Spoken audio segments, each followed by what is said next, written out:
the main event. Welcome to WHW Monday. Tony Schiavone and Conrad Thompson. Jim Crockett for Starcade, 605 NWA. TV title, Cajun Omni, the Bunkhouse Stampede. Flair and Horseman, Garvin, Bogey, Magnum, Dusty, Express Tag Team. Turner, Barton, Mid-South Joint World Championship Wrestling. Talking about the great years of World Championship Wrestling, the NWA, and Jim Crockett Promotions. Tony and Friends North, they win. Look, Schiavone's back again. World title split off center stage, Bischoff, Disney, Hogan, and Nitro. New World Order and the Crow. Thunder, Russo, Arquette, Champ, Vinnie, Mac, simulcast. Tony's back with Conrad, not your classy podcast. Watch along, try not to laugh. Lowest rules, cat back. This wasn't the initial plan. Tom Zigg's a good-looking man. Klondike Bill, make a chair. Tommy, you come over here. What happened when? WHW Monday. And now, let's go to the ring. And here's your co-host. Hey, it's Conrad Thompson. Hey, it's Conrad Thompson, and you're listening to What Happened When? With Tony Schiavone. Tony, what's going on, man? How are you? What's going on, Conrad? How are you doing, buddy? Man, better than I deserved. Yep, I'm sure of that. And it's great to be with you. It's great to be talking to everybody as we head towards the holiday season. You know, we are heading towards finishing up our third season together, if you consider podcast seasons like they do TV shows. But it's, isn't it amazing? 3 years doing this. Can you believe that, it's almost been 3 full years? I mean, that you've put out in dog years, our baby, our podcast baby could get into a bar. I know, it's amazing. Never thought it would last this long. I really didn't, but, we certainly appreciate the response that we're getting online from fans. Wait, why didn't you think it would last this long? Because I thought I would end up Schiavone in it, say, yeah, fuck it. You know how I am. You know how I get. You know how I do. You know how I am. You know what goes on in my mind. So, and then of course there's the other thing to where I really wasn't sure how popular it would be, because as you know, when you and I first started back in 2017, I really thought that my time in wrestling was done. No one wanted to hear me. No one cared a damn about what I had to say. And you brought me back, and we got this going, and we started doing live shows. And then you got me in with Cody and everybody and Tony Khan, and look where we are now. My God. Yeah. My God. Jesus. What the fuck? You just never know. And that is a very good tale and moral for all young people out there. You just never know what turn life is going to take. You just don't know. You think you do, and you plan for it, and you expect things to happen, but there's just no telling what's going to happen in your life. And so that's something for you young folks out there who are still finding your way to take to the bank. You just never know. You never fucking know. Well, I did, which is why I sold it to you and why we're doing it. Well, let's get to why we're really here. It's time for a little seasons beatings. That's right. It's Clash of the Champions for December 7th, 1988. Tony, do you think Lois is awake and sober and can crank our tractor? Well, I think she's awake. Sober, I'm not so sure. Cranking, I'm not so sure she can do that anymore, but we'll bring her in here to see what she's got for us today. Lois, come in here, you bitch. I mean, come in here, sweetheart. What did you just call me? No, nothing. What? Nothing. You better watch it, buddy. I'll kick your ass every which way to Sunday. 3, 2, 1, play. Take a look at what the hell is that? Oh, Lookout Mountain, Chattanooga. I thought it was the new Perfect Package. I thought it was some sort of, I thought it was, I didn't know what it was. Lexington Steel doing a run. Oh my God. The Road Warriors turned on Dusty. Here we go. And they fucking gouging his eye. That's the angle that got Dusty the boot, is it not? Mm-hmm. And we're showing it here. Right. Got him the boot. Oh, here's your favorite open. Oh, it is great. I'm going to play the audio for the fans.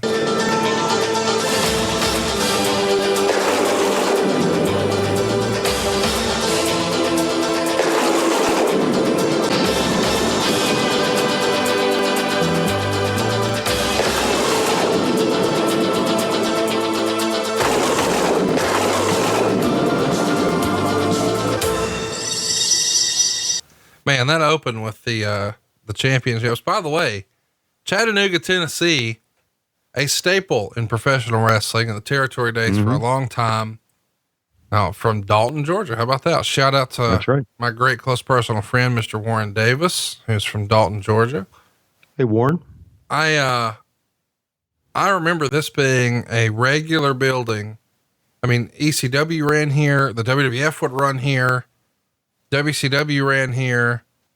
Chattanooga, not the biggest town in Tennessee, but they always supported wrestling. Even when I was first palling around with Michael Hayes, he told me that he drove from Huntsville to Chattanooga. He couldn't tell me how many times when he was first breaking in. By the way, look at that little slapdick ring announcer. What the fuck? Well, he may have been a slapdick ring announcer, but he was fucking Missy Hyatt at that time. Can you believe he can barely see over the top rope and he was knee deep in Missy Hyatt? How's that even possible? Amazing. It's just the world we live in. He need a step ladder just to get in them titties. But it'll be worth the step up now, wouldn't it? Yes, it would. Hey, Chattanooga, you were talking about Chattanooga. The UTC arena, when it's full and when it's lit properly because of the way the seating is, was a great venue. You know, you talked about Chattanooga being a great town. Obviously, because it's dark here, they don't have the fans in here that they need. But when we would put the fans in here, wow, it was great. This is going to be a fun we card. got Ron Simmons and Eddie Gilbert together. How about that? How about that? And the Fantastics. Rogers and Fulton. By the way, at this point, Thanksgiving well in our rearview mirror as we march towards Christmas. You got anything on your Christmas list that we might not expect this year? Say that again about my. What do you want for Christmas, motherfucker? I like one of those BMWs that you got. Oh my God! Is it really new car? Is it really new car time? Are you in the mood for one? No, I've still got maybe like 2 years to go on my car, and I like my Ford Edge, but. Man, when I was in the back of that car of yours in Nashville recently, I'm thinking, so this is how they live. You know, I bought that car to flip it. It's for sale. It's for sale right now. Yeah. Oh, okay. I found a great deal on it. I thought it was mispriced. And when I was able to clarify, no, that's really all they want. I'm like, well, you can't lose money with this. Now that's a special name for a BMW. What's it called? It wasn't even a BMW. Oh, it wasn't? What is it? Well, it doesn't matter. Fuck. I knew you were going to kayfabe that. But anyway, I was sitting in the back of that car there, and JR looked at me, and I looked at him. I said, "Son of a bitch." Oh no, the best JR line of all time is he sits down in the back seat and he says, "Tony, we need a better split." It's like when supposedly it's like when all the boys finally went to Jerry Jarrett's house and they were like, "Oh, fuck this. We got to make more money." Right. Oh, wow. What a ride it was. So anyway, that's what I want for Christmas. Okay. Well, just come get it. It's for sale. Well, you're good for it. No. That's what I want for Christmas as a gift. A gift. Well, I want my goddamn 6-man tag team title, you know? Well, by golly, tonight you're going to get a chance to look at it because isn't Dusty Rhodes and Animal going to battle for the control of the World Sex Man title? And I do need to say this. Wait, you mentioned at the beginning of this that you just said Sex Man. You call it a Sex Man title. And let me tell you, we need a Sex Man title. Okay. Right now, there should be a shirt on lowestrules.com for the Sex Man title. Can I tell you why I said that? Yeah, I'm ready for your Sex Man title. Okay, I've had 2 pina coladas. You fucking little girl. I've had 2 pina coladas. I love pina coladas. What's wrong with, hello, sweetheart. What's wrong with loving pina coladas? Did you just say what's schlong with pina coladas? You said what's schlong. I said, what's wrong with pina colada. Oh, great camera shot there. You said schlong. I can't believe you're even talking like that. Schlong. Schlong. Schlong. Schlong. I love pina colada. Sorry. I know it's a sissy drink, but I love them. It is a sissy drink. I do.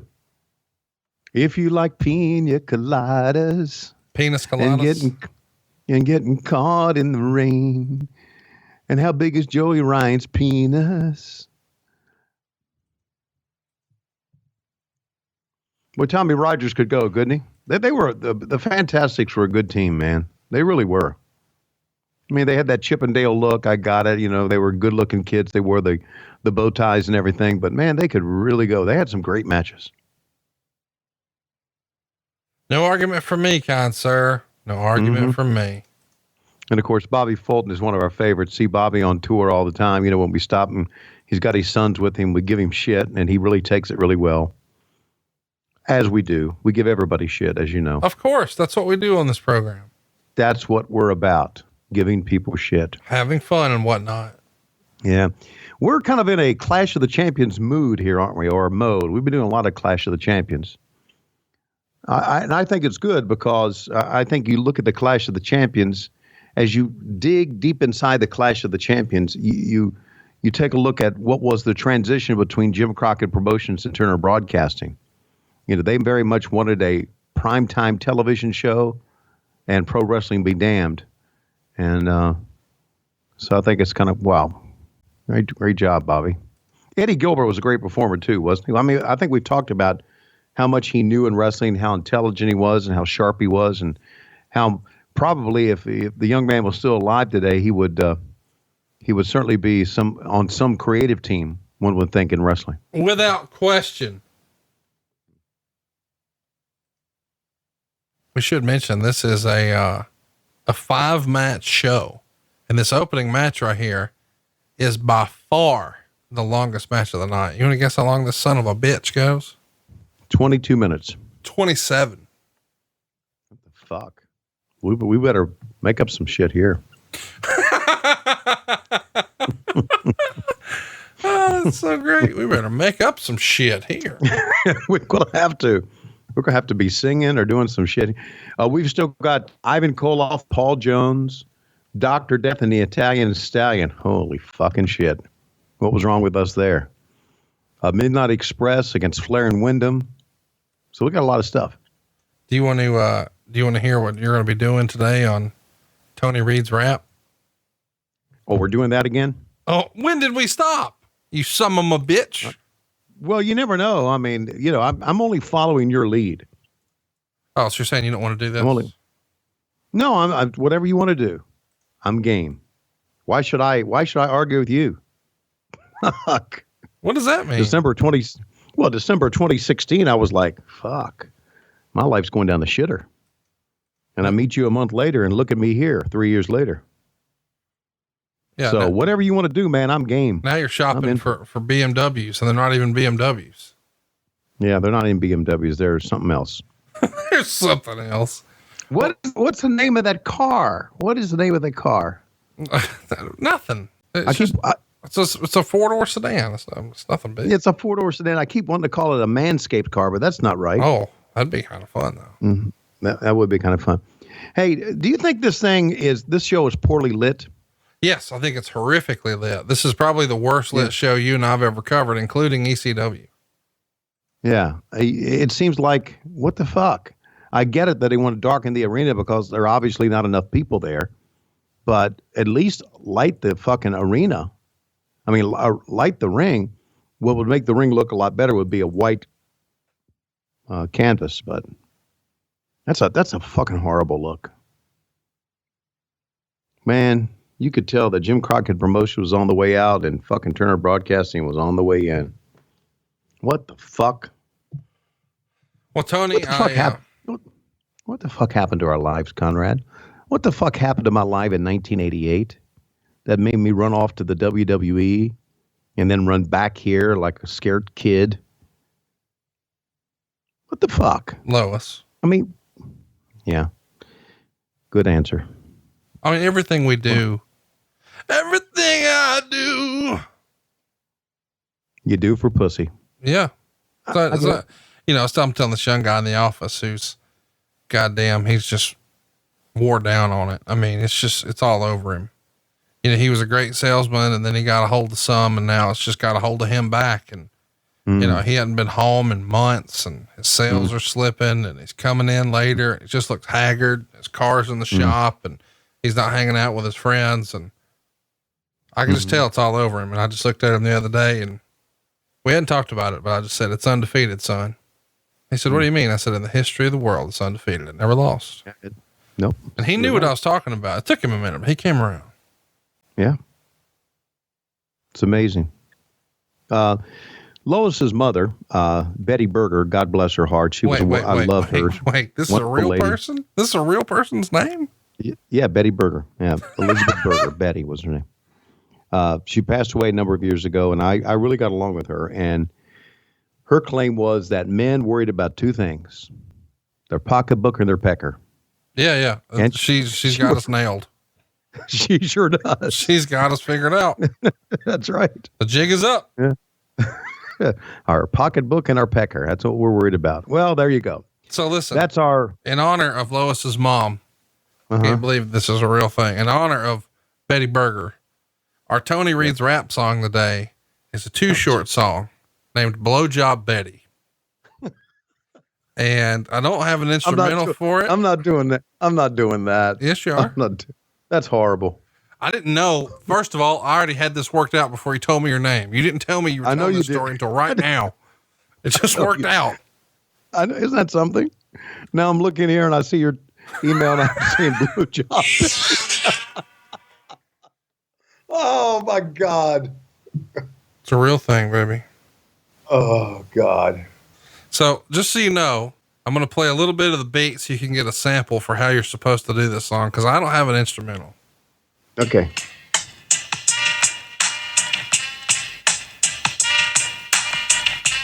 So let's put it in post. Dun, dun, dun, dun, dun, dun. Too short, baby. I'm so hard. Pimping these hoes on the boulevard. But I'm not here to tell you about me. I got a little story about a nasty freak. She's the kind of girl you think about in bed. Blowjob Betty's giving real good head. Bust a left nut, right nut in her jaw. Sperm on her cheeks and all she saw. She could blow more. Oh my God. Oh, I'm sorry, Lord. She could blow more head than a whale blows water. Blowjob Betty makes your dick get harder. She's one of a kind, a hell of a girl, a trip and a half around the world. Cause her getting busy, bitch, wouldn't stop. She's the kind of girl that'll make you toss pop. Every time I used to see her, I would know what's up. Blowjob better blow me up. I remember the day when I first met her. Bitch kind of loose, so I knew I'd get her. Walked up to her and said, my name is Short, just what you've been looking for. Pimp is my game. I do it the best. Ho fuck me with me. She don't get no rest. Well, after that, I get the freak. I G'd the freak. I used to stop by and fuck about twice a week. And from the very first time I went to her house, walked in the door and stuck my dick in her mouth. Short dog will get bitches anytime I want to. Got a big dick and lay it on her tonsils. Only stick it in about halfway back because I put it all in. I bust her straight through her neck. Fellas always saying how they fucked that bitch, but I'm the only fella that the bitch made rich. Like any other tramp, she loved to fuck with my motherfucking nuts to suck. I spit game on the bitch just like this. Ooh, why don't you run around sucking all that dick for no money? It didn't take long to stay true to the game and get my pimping on. But every once in a while, you get stupid too. You get a stupid hoe. Bitch ain't about money. She never going to know how to get it. Blowjob Betty was dumb. A fiend for a fuck and a mouthful of cum. She made money for a minute, but she loved the sex. So I cut the bitch loose like an old school vet. 6 months later, I'm still a pimp. I'm still a player. One night at a club, she was pulling in work. All you had to do was step up to her. She was in the bathroom saying one at a time, wasn't my bitch, but she still was fine. So I went to the back room, seen the bitch. slapped on her head, said, "You really want to switch? You ready to switch?" And to the players out there, instantly, Blowjob Betty started serving me. Because the players I'm about to say, I'm about to the day I'm dead. I was sitting on the sink getting some head. I was also good and much too true. One young freak and a whole damn crew. But then I shot the bitch butt. She couldn't even breathe. She was holding her throat. Me and my homie hit the door. My homeboy said, "Don't worry." The next day I read the story. A young girl died last night. She choked on sperm windpipe. It was on her face, her chest, and we were there's no suspect. When I saw my brain click, I busted up and killed a bitch. It sounds sick, but it might be pretty.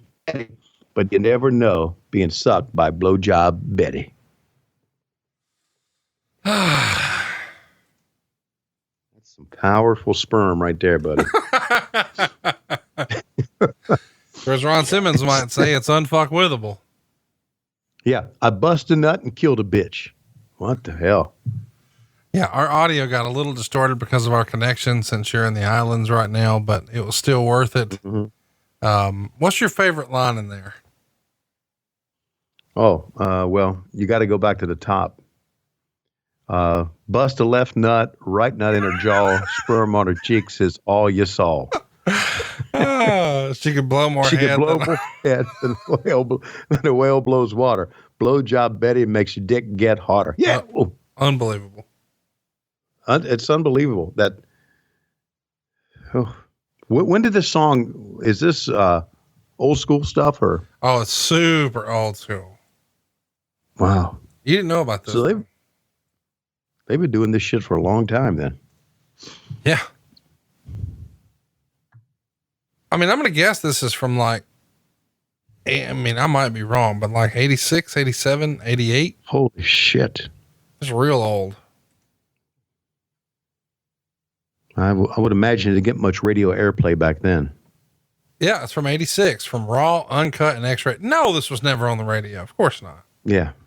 There are other songs on this album, though, that you would have enjoyed. Yeah? Yeah. The Bitch Sucks Dick, Oakland, California, She's a Bitch, and your favorite, Invasion of Flat Booty Bitches. That's the kind of invasion I can get behind, too. Yep. Meanwhile, back to the ring, the piss poorly lit ring. Yeah, Bobby Fulton and Tommy Rogers are still wrestling. 27 minutes worth with Eddie Gilbert and Ron Simmons. They should have slid a few more matches on here. I would think so. But you were talking about the angle that got Dusty Rhodes fired, right? Yeah, we should mention the Torch newsbreaker from the December 15th, 1988 issue. The headline, Dusty Rhodes is no longer booker for the NWA. He was asked to resign and did so. The NWA is now using a booking committee, including Ric Flair, and Dusty Rhodes is still around as a wrestler, but that likely won't last much longer.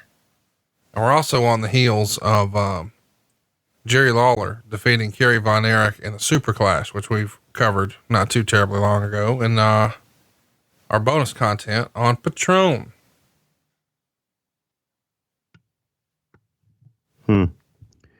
I get it that that they let Dusty go because of that angle where they gouged his eye and whatever, but I think they were just looking for an excuse to get rid of Dusty. That Turner was at this time. Of course, Turner, when did the sale actually happen? Was it the first part of this year, of this month, of December of '88? Yeah, I think it was in November. Okay, so the sale has already kind of happened right now. Yeah. This is a Turner property. So I'm thinking that Turner came in, they didn't like Dusty because they just didn't like Dusty. And I'm not so sure how, to be honest with you, I'm not so sure how friendly Dusty was to the new Turner people. Yeah, it was a month prior. That's right. Reportedly for $9 million in November of 1988. By the way, should mention WCW would sell for less than half of that. Yeah, I know. Can you imagine if you and I, like today, if WCW was going out of business today, you and I could have got together and bought it? Where would we be now? How rich would we be now? Fuck. No, we'd have still sold it to Vince. Yeah, but we we probably just- would have made some money off of it. Yeah. We would have made some margin on it, and we would have done what we're doing right now, except to the video. Yeah. And said, "Suck it, Vince." So, I don't know if you've seen this or not, but good power slam off the top. I don't know if you've seen it on Netflix or not, but there's a series on Netflix called The Toys That Made Us. I did see it. And did you see the wrestling toy version? Yes, I did. Yeah. It's pretty tremendous. cool, isn't it? Yeah. We should watch that together sometime. Hey, are you coming over for No Holds Barred Christmas? I can maybe come over on the Sunday. Well, it's next week, motherfucker. Get your shit together. Well, yeah, I can come over on the Sunday because I'm in Arizona for a game Saturday night in Tempe, a basketball game against Arizona State. Your old boss, Eric Bischoff's going to be here. Is he really? Yeah. Wow. You know what? Our Jay-Z, Flair, and Chelsea going to be there? Who knows? I've tried to convince them to come. Only because I want to see her. I don't give a shit about seeing him. He's been asking her to come for years. I don't think he knows how to make that happen. Okay. I sent her a text. I said, you can just stay with me and leave him at home. Well, maybe if we can get some of our listeners to go buy some makeup, they'll make it. It's jzflair.com/store. jzflair.com/STORE. Yeah. Okay. Yeah. Well, then I may invest in that. You going to buy some makeup? Yeah. What are you going to do with it? Nothing. I don't use makeup anymore on TV. Back in this day, I used a lot of makeup, but not anymore. I saw a friend of ours the other day at AEW. And this is before he went out. And I said, dude, have you seen your makeup? He's like, oh, no, I have to wear it. I'm like, no, I'm not saying that. I'm saying you look fucking dead. He's like, what? I was like, yeah, you look like a corpse. He's like, what are you talking about? I'm like, well, I just saw my uncle. He just died a couple of weeks ago. I talked about it on Patreon, and Tony Schiavone made fun of him and ridiculed me mercifully. Well, that's what happened. You don't remember? Well, yeah, I remember. I remember distinctly. But stop it. Don't bring it up. So he said, what are you talking about? I'm like, just go look at the mirror. And he comes back. He's like, holy shit, thanks for the heads up. Yeah, we put a little too much on. I'm going to fix it. So he comes back later. He's like, is this better? I'm like, oh, fuck, I'm not a makeup expert. I'm just saying you literally like you belonged in a coffin a minute ago. You're good now, though. Well, there you are. You're there at every turn, helping people out. That's what you do. Oh, that's the deal. I'll just put smiles on people's faces. You sure do. So, yeah, to answer your roundabout question here, I do plan to come for the No Holds Barred Christmas. I plan to come on that Sunday, and I hope to see all of our friends. And I called Super Dave recently on the phone, talked to him for a bit, because he sent me a birthday present. It was very nice of him, and I look forward to seeing him and all of our other friends. Quite a crew, isn't it? Quite a crew.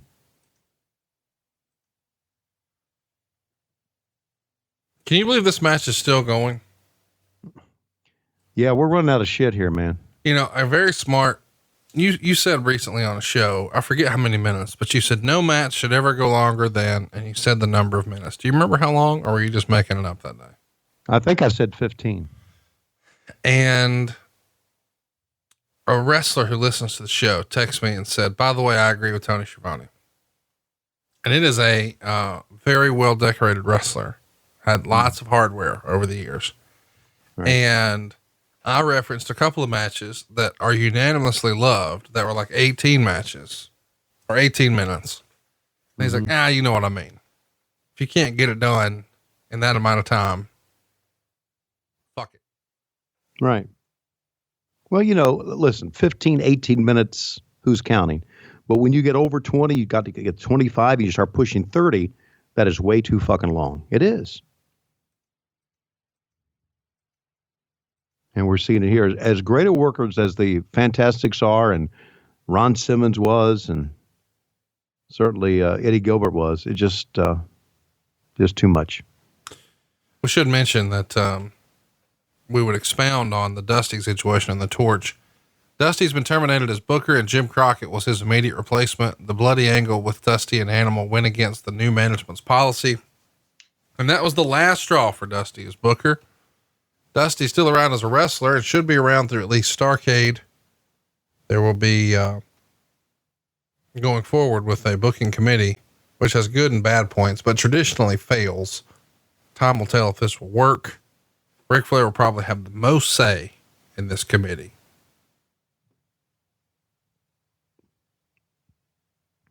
You know, I worked on committees where Ric Flair was a part of it. He was not good. Yeah, you said he was just not interested. And here's the reality.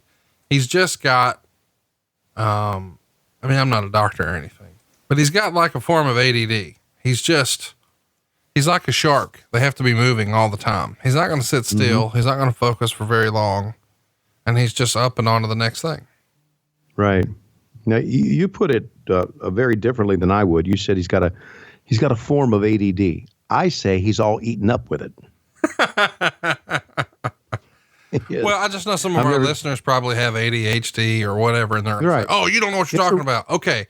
We're just saying he doesn't have a big attention span. He's not going to sit still. He's not going to dedicate a lot of time to one singular thing.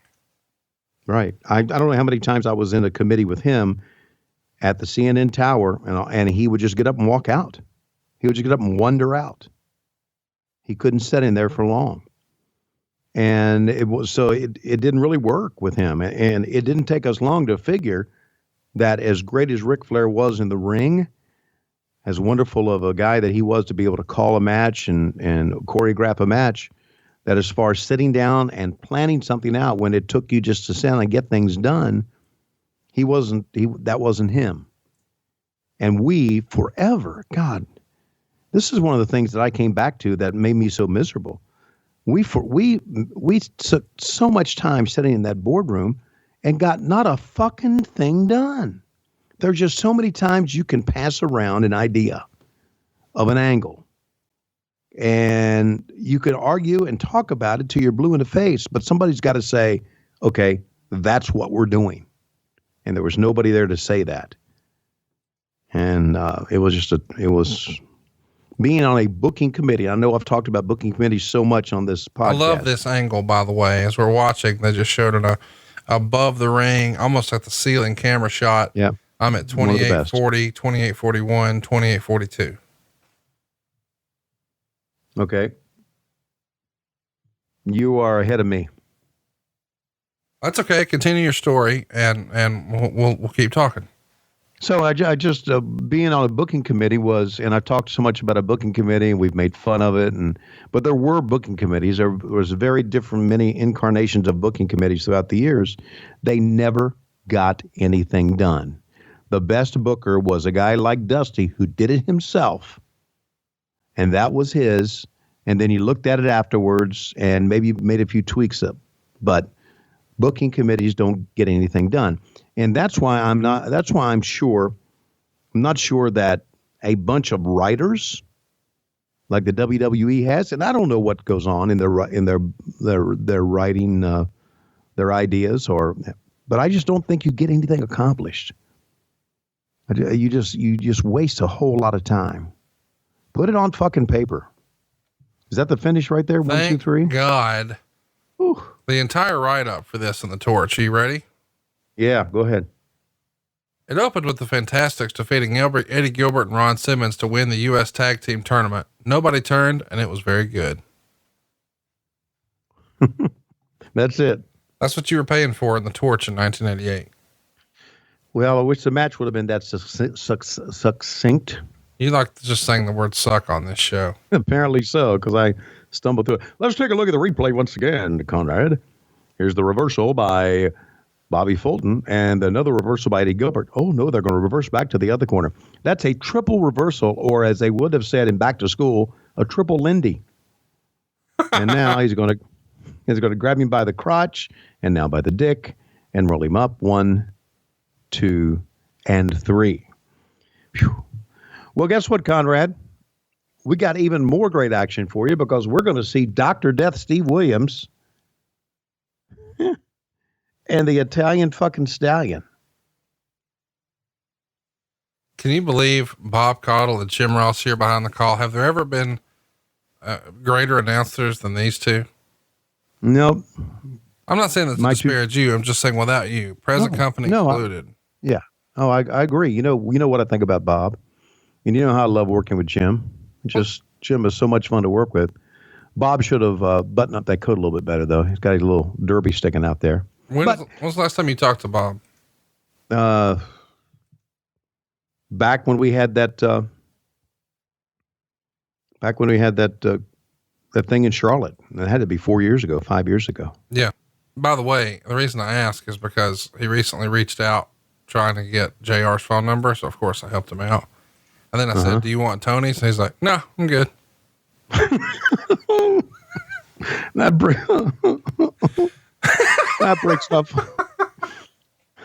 breaks my fucking heart. But you know what excites me? A fucking porn mustache does. Lex Luger here. What do you make of this outfit? He's got on a woman's jacket from JCPenney, right off the mannequin. He's got Hangman Adam Page's cowboy shit necklace. He's got on Farrah Fawcett's wig. What's going on here? By the way, he's like what, 2 weeks away from challenging Ric Flair for the NWA World's Heavyweight title. Right. And as Arn Anderson would say, he's got a mouth like Mr. Ed. Did you ever wear a gold bracelet like what Lex Luger's wearing right there? No. I've worn gold necklaces, as you know. That's an Italian thing to do, but not a gold bracelet. I believe also, since you're a connoisseur of watches, I believe I got a Mickey Mouse watch on there. Yeah. You've told me about that and it makes me sad for you.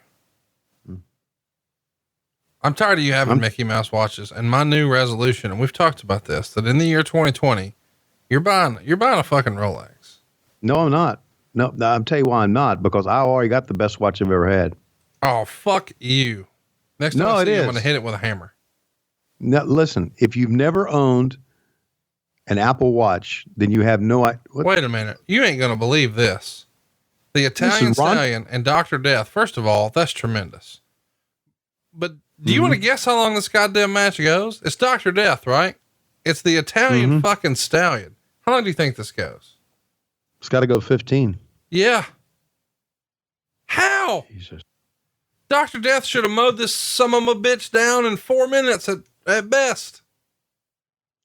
Hey, by the way, the ring announcer here is Ron Kirk, who was a behind the scenes guy in production at Turner Broadcasting. He always was a cool guy and always had a great voice. So we gave him a chance to be a ring announcer here. And Ron was a great guy, man. I saw Ron like a couple of years ago. And hypothetically, do you think Kevin Sullivan put a spell on Mike Rotunda's wife when she was pregnant, and that's why Bray Wyatt invented the Fiend? Could have been. It could have been, because he's Satan. No, yeah, Jim Ross told me recently that he thinks Kevin Sullivan is not booking somewhere because people still think he's the legit shoot devil. And I thought that was the dumbest thing I'd ever heard. Like he was a real life practicing Satanist. Well, he was a little weird. Hey, speaking of weird, I learned at StarCast 4 that a member of the NWA locker room literally invented ass to mouth. Oh my God. Okay. You want to guess who? Now, would you repeat the line again? I had multiple guys. Okay. Well, there was a conversation I overheard, and I poked my head up and I said, huh? And then once they knew I was paying attention, they included me in the conversation just so I could make sure I'm hearing what they're saying correctly. Okay. And there was a member of the locker room in this era who they believe invented ass to mouth. Wow. That's quite an invention. And who would that have been? I'm not going to tell you. You got to guess. Okay. So just I can try to work through this. You say that on this show, which means that it's somebody on this show. No. Okay. I mean, in this era. This era. Okay. But Look I mean, at they're in this company around this time. Okay. They're probably not employed here in November of 88, but they were for probably half the year. Okay. Ass to mouth. First of all, tell us about your first experience going ass to mouth. I've never had that. Nobody's ever done that to you? No. Mm-mm. I mean, would you service them if they did? No. Wait a minute. There wasn't one lucky fella out there ever.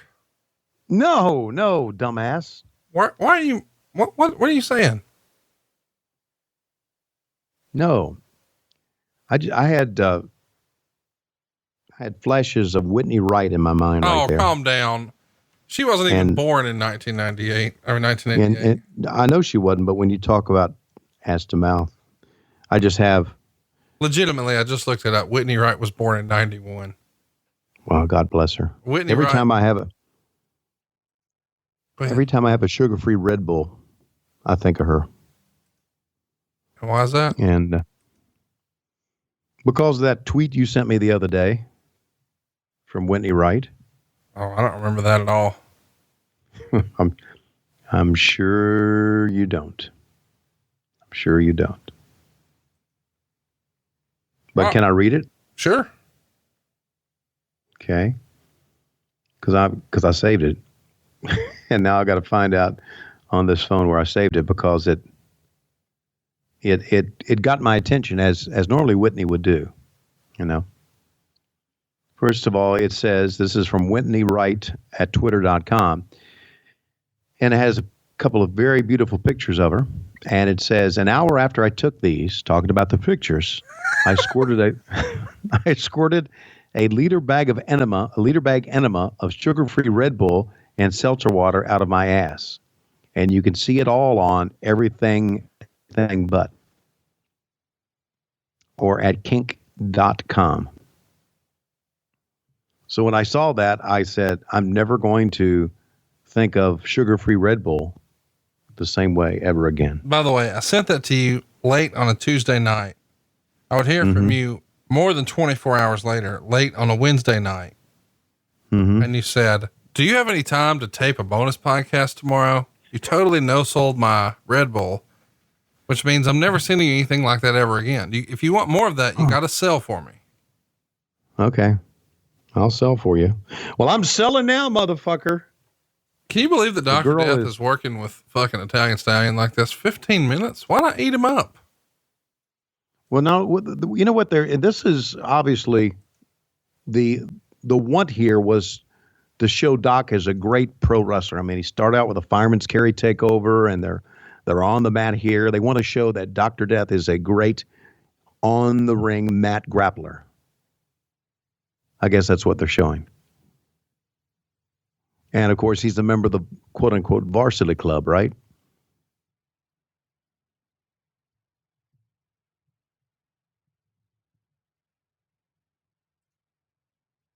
How about Teddy Long? Hall of Famer. Hall of Famer, man. By the way, this show has 8,000 people in attendance. It's going to get a 4.5 rating on TBS. And this is the show where they experiment with the top-down camera angle. Ultimately, it doesn't catch on, but I really like it. Yeah, I do too. If they had 8,000 in attendance in the show, you'd think they would light it a little bit better. It looks like it's being lit for like 2,000. But there was also something that went on at this time as well. The new company takes over, and Jim Ross has a lot of influence. And the reason Jim Ross has a lot of influence is because Jim always speaks out, always speaks up. He will not. I am so unlike Jim Ross. It is unbelievable. Jim Ross will be in meetings and he'll talk. his ear off, and he'll give you his opinion of what he thinks works and what he thinks doesn't. Not that he thinks he's going to have influence, but he is never shy about giving his opinion.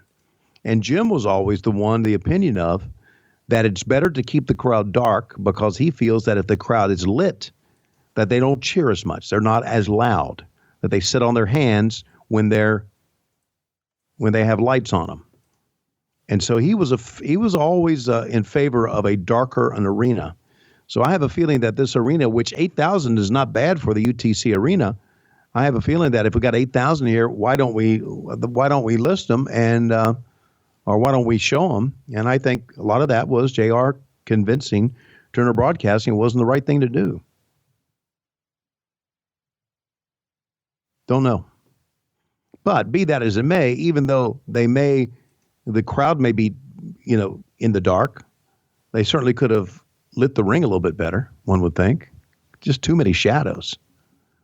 Look at fucking worthless Gary Cortinelli. Jesus. Tell everybody who Gary Cortinelli is.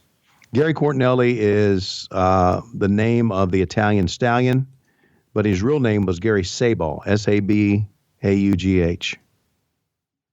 And he was a worker, buddy.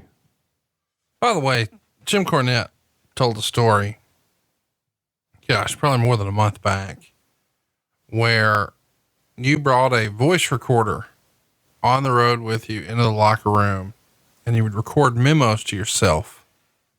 So you'd sit in the locker room and you'd say things like, remind Sting about the radio promotion at WJOX on Thursday, December 6th. Sting will be at the Holiday Inn on University Drive, Borden, Steve. Mm-hmm. I know where this is going. Go ahead. Finish the story. No, I want you to see if I'm right in my mind, what you're going to say. Supposedly you put the recorder down, leave the room, and Stan Lane comes over and records a few messages of his own. Right. And you would be playing all of these messages as your 73 children are gathered around, spending a little time with dear old dad, and you're making your notes, doing your paperwork, trying to get organized, handling your business life, but at home, so you can be a family dad and multitask. Mm-hmm. And they hear a couple of messages from Stan. Right. What did that sound like? In his announcer voice, Stan would be able to, because Stan did some ring announcing for the Midnight Express. And now, ladies and gentlemen, the greatest manager ever, Jim Cornett. And he would say something like, and Tony Schiavone sucks a dick, or something like that. And just leave me funny messages, Yeah. Stan would do that. So, always take your shit with you. Don't leave it laying around with the boys to find it. I've learned that, but I didn't learn it back then. A couple of weeks ago, JR and I talked about his old pal, Jerry the King Lawler, just one day before his 70th birthday. And we talked about how when Jerry first came into the company, somebody took a shit in his crown. You ever have anybody take a shit in your bags? No, never had that. But that was a regular thing. That was a regular rib, taking a shit in something. Who got the most shit in their bag, do you think? I don't know. Who did the most shitting in bags? Cortinelli probably got a lot of shit in his bag, I would think. Why do you think that is? Because, Gary was, the Italian Stallion was an obnoxious kid. And if there was ever a wrestler that could have been named Meathead, it was Gary Cortinelli. Gary Sabal, the Italian Stallion. I wonder what he's doing now. Do you know what he's doing now? You know just about everything on everybody. Yeah, he's being 62 years old. Okay. He's being 62 years old, but I mean, he used to have a carpet cleaning service. I mean, he was he always had something going on in his life. But boy, he is boring the fuck out of us right now, isn't he? Oh, he's horrific. He's one of the worst wrestlers I've ever seen in professional wrestling history. And that says a lot because we've seen some bad ones. No, I'm just kidding. No, in real life. Go ahead. Who is the worst professional wrestler you've ever seen? It's got to be. There's got to be someone out there. Did you say, "Oh, he's the worst I've ever seen"? Elegante?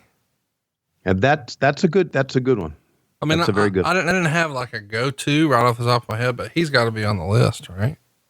And one would think that if you would say the worst wrestler ever, one would say he would have been at one time a part of WCW back then, in that era. I mean, listen, Starcade or Starcast 4, Van Hammer was there, right? No, he no-showed. He no-showed. Yeah, I paid for his flight. I paid for his hotel. I lost all that money, and he no-showed. No show, no call. He never gave you a reason why, just didn't show up? No didn't show, no contact call. you or anything? No show, no call. Wow. Well, he is one of those on that list, I think. No, I don't think that makes him a bad wrestler. I think that makes him a piece of shit person. Well, yeah, of course, but he was also a bad wrestler.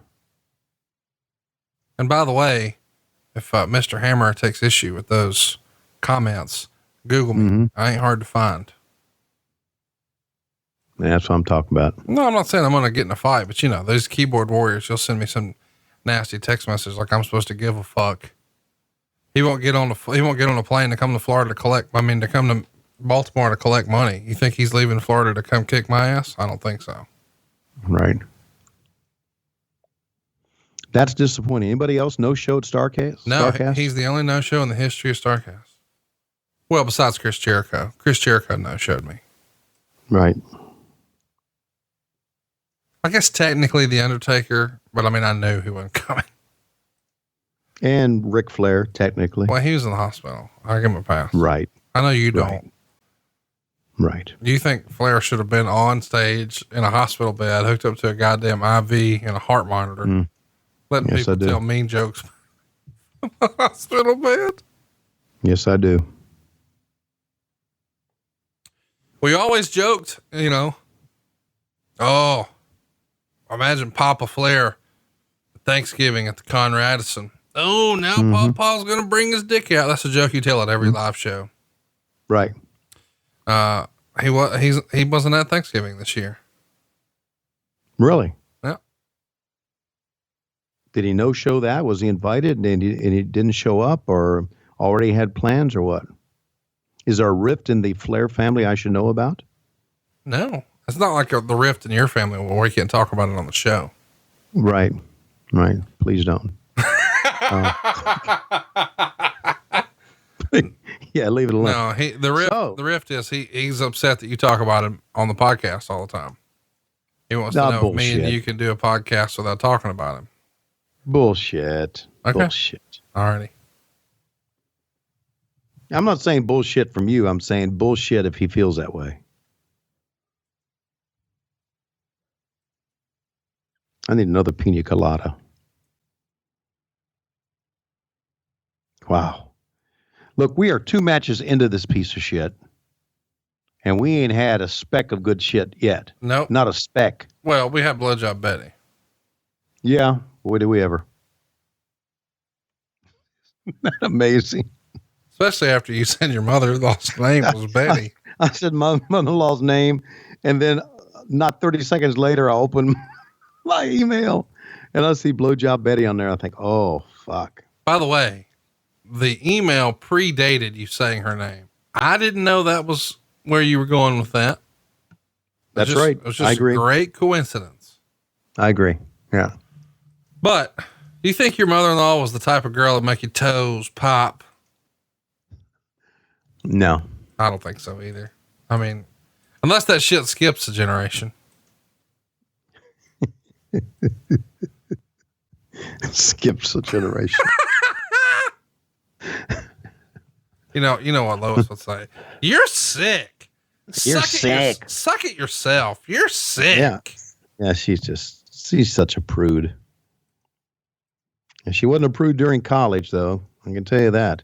What? She's letting you do wild and crazy things. Well, no, I met her after college, but. Oh, really? She was wild and crazy. What does that mean? She was wild and crazy. She did crazy shit. Like, go grocery shopping without coupons or what kind of crazy we talking about? That's right. Yeah. Go grocery shop without coupons. Coupons. The coupons, not buy green bananas, crazy shit like that. What? There you go. Everybody knows you buy green bananas. You got to buy green bananas. The Oklahoma Stampede won this fucking match. God, we've had 2 matches here, and we are 51:07, 8, 9. We're almost an hour in, and it's 2 matches. Holy shit, dude. Next up, I can't believe, we're a glutton for punishment today. Ivan Koloff and Paul Jones. It's like they're trying to get us to change the fucking channel. This committee shit's not working for y'all. Where's Dusty? Hey, well, we're going to see him wrestle here a little bit later. No, I know. I get that, but I'm just saying, I want to say who booked this shit, but unfortunately it's my father-in-law who didn't come to Thanksgiving. I want to go back to this story about Pop not coming to Thanksgiving. All right. What's the story behind? Let's talk about how you didn't attend your own Thanksgiving.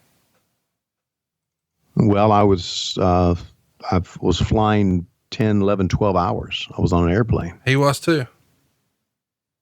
Oh, okay. There you go. So there you go. That's all you had to say. Well, that's what I'm saying. You're trying to, you're like, somebody on a goddamn news site. Here's what JR will tell you. It's like, get out of your goddamn basement. Oh, wait. Can you believe this? This is JYD doing a promo. Do you want to do this one? Yeah. Everybody needs a bone to chew on. And the nature boy Ric Flair had a chance to chew on some bones at Conrad's house, a turkey leg bone, but he wouldn't do it because he said he had to be in an airplane. Well, that's bullshit because we know that he really wasn't sick during StarCast 2, that he was just behind the scenes. He was being held out, but now he won't show up for Thanksgiving. Well, you know what they say. Everybody got a bone to chew on, and the junkyard dog is the bone. How was that? That's pretty good. Can you believe he's wearing a dog collar right here? Yeah, I can. That was his gimmick. He's also got the Mr. T starter set on. He might be the original 2 Chainz. He was quite a character, man. Did you know that you and Bruce Pritchard both adopted 2 Chainz?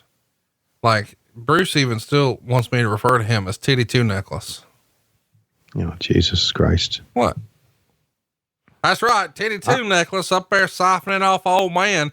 I used to be on that jet, drinking the red wine, having a little caviar, eating lobster tails, making fun, old Johnny Ace. But no, now it's Brucey's job. That's right. Brucey's job. He's on that jet every night up there trying to see what the chairman needs. Going to take care of him. You know what the chairman needs? A little more Roman Reigns, a little more Baron Corbin. You know what we needed? We needed Dusty Rhodes to not cut his goddamn eye off as he reaches into his Wranglers here. Probably a size or 2 too small.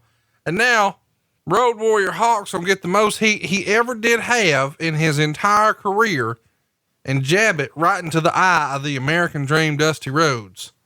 And as we know, what Dusty saw was visions in New York immediately. Had polka dots before his eyes.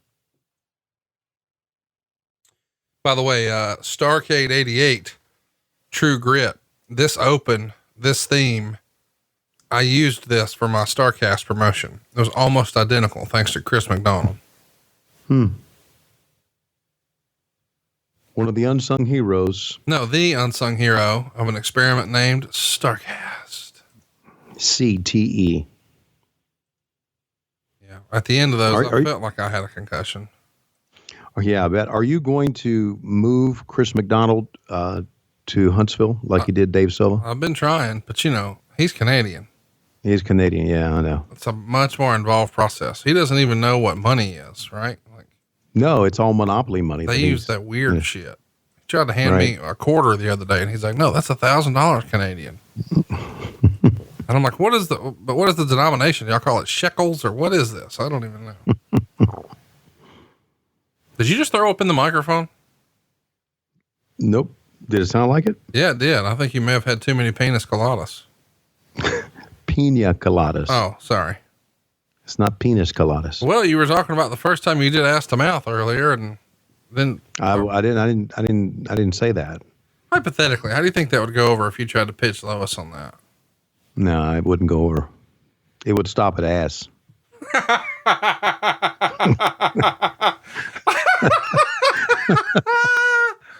That'd be the end of that.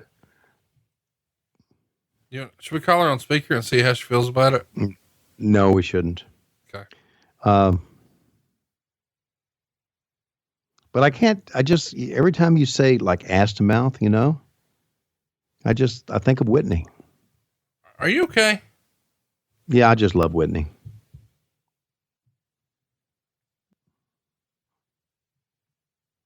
There's Ron Kirk. What do you love more? What do you love more? What? Whitney Wright or Bacon? Oh, Whitney Wright. Really? Yeah. Whitney Wright or baseball?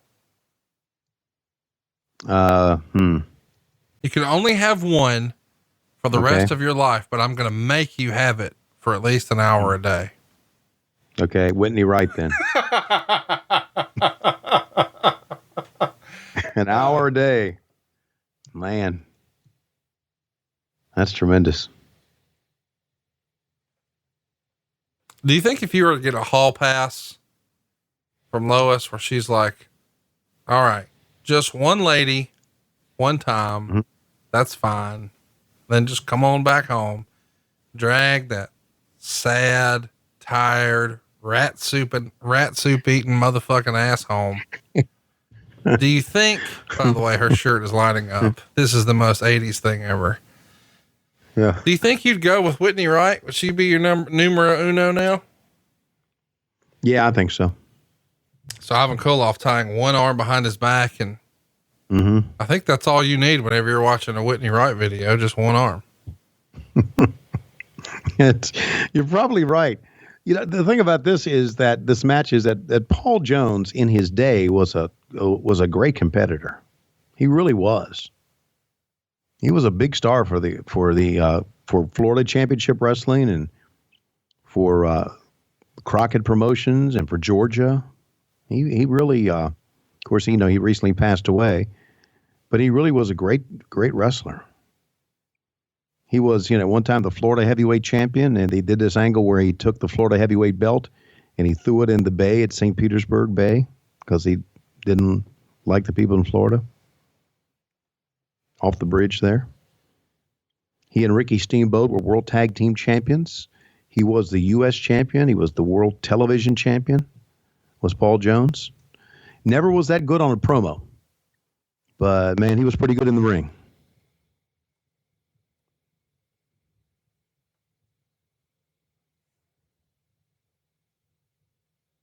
Of course, Ivan Koloff, one of the greats of all time. Did you ever see the Ivan Koloff Pedro Morales match? No. Where Pedro won the world title? I saw that. I think I saw it on YouTube years ago, and I'm sure that I'm not so sure if it's on there anymore. No, wait a minute. Now that I think about it, I watched it when I worked for the WWF back in '89 when I was going through, all the archives and the library. It was a great scene because it was Madison Square Garden, and Pedro was a big star there with the Puerto Rican fans they had there. And when he pinned Ivan Koloff, the police jumped up and they all stood on the apron of the ring facing out to the crowd while Pedro celebrated with his, I guess he had like seconds or manager or whatever. And to me, it had an impact on me because it was a great scene. It made it seem like it made the world title seem bigger than life because all those police and the celebration going on in the ring. I don't think I've ever seen anything like that since.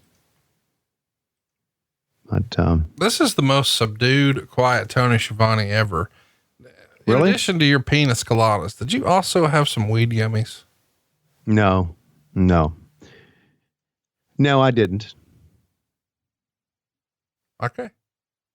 But I was in Alabama recently, and you can't buy CBD gummies in Georgia, but you can buy them in Alabama. Yes, you can. As you probably know.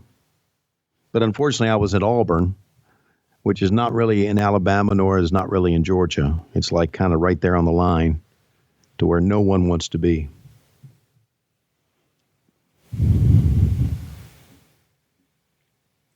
And I'd like to say this, and I'm sure that one Alabama fan does not listen to our podcast. But if he does, I'm going to dare him to come up to our press box and say what he said again to us. Who? What? Okay, so here's what happened. I get there on Friday to set up the broadcast at Jordan-Hare Stadium. And they move our press box from a very good vantage point around the 40-yard line. They move it to the end zone. Brand new press box, very nice. Got to say, very spacious. But the vantage point to be able to call a game is almost impossible. So I send a picture to Scott Howard, our play-by-play guy. I click a picture of the vantage point. Scott takes it, and he puts it on Twitter.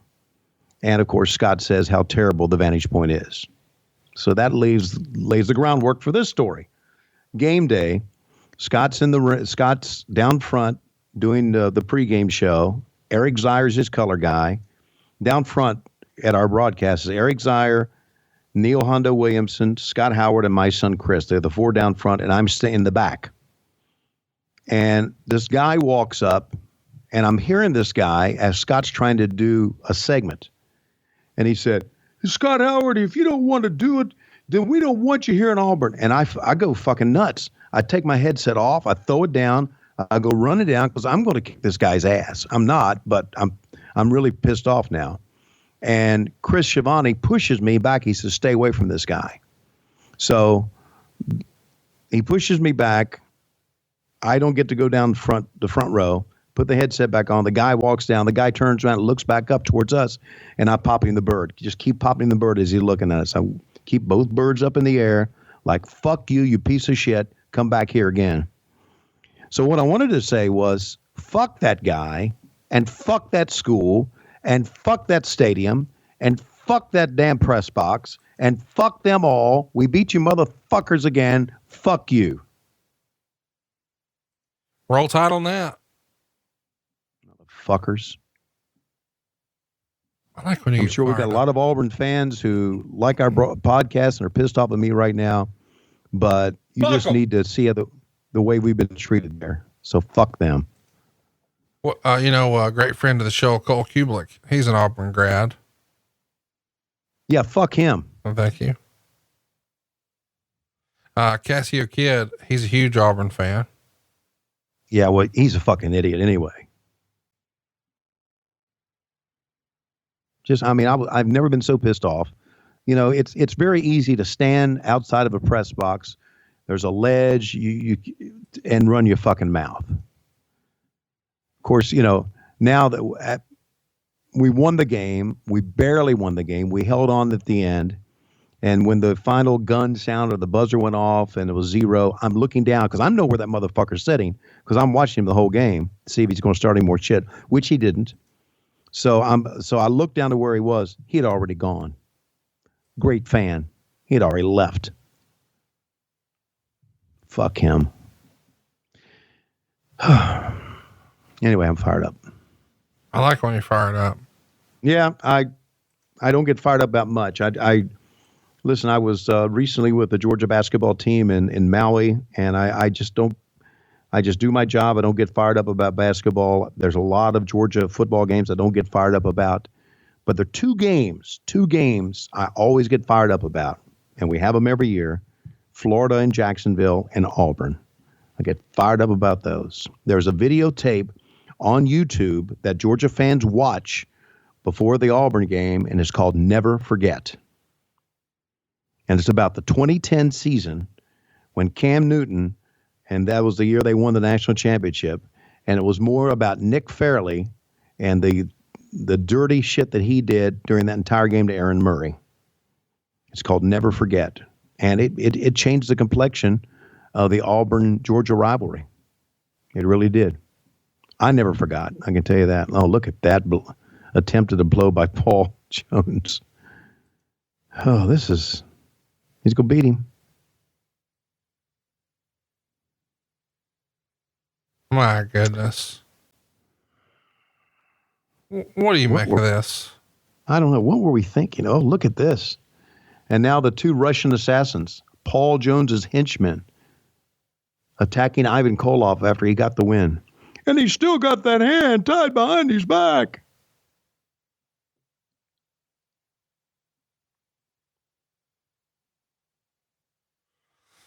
Oh man, this is a terrible show, and I feel bad for our listeners who I selected this for. I was looking for an anniversary show and thought, hey, Clash of the Champions, Chattanooga. Yeah. And by the way, there is an interesting spot here with J.J. Dillon when he's taking on the Midnight Express. I don't know. I like the main event. It's topical because of the Dusty Rhodes thing. The next match, as crazy as this is, talk about weird booking. It's a singles match for the control of the 6-man tag team championship. Oh, which, by the way, one of those belts resides in my attic, as you may know. Whoa. You told me you gave it to some band fuck. I didn't say that. I said, did I say that? Who knows what you said? You also said you'd give it to me in 2017. We're damn near goddamn 2020. I should have never brought it up because I know you'd get sideways. You get pissed off at me. I should have never brought it up. What's it going to take to get this fucking Nitro piece? I will have the Nitro piece at No Holds Barred Christmas. No Holds Barred Christmas. Yes. Well, that's great news, Tony Schiavone, because I've got the intestinal fortitude to tell you that had you not delivered that Nitro piece to my friend Conrad, I was going to come to your house, and well, you know what happened the last time I was in Marietta. Yeah, that's right. You peeled my shrimp is exactly what you did. I didn't have to peel it myself. You know, most people think that you are just a big blown up, no good, no talent piece of shit. And I happen to know that really inside, Lex, you're really a pretty good guy. Can't work, can't talk, but pretty good guy. Well, pretty good guy is not the descriptor a lot of people would use about me, especially for all the shenanigans that I pulled in Marietta. But you know what? I'm still going to beat Ric Flair for the world's heavyweight title. I'm going to do it in 2 weeks. Everybody knows that. We're making sound booking decisions. And now that Ric Flair's got the book, he would never keep the belt on himself. We know that.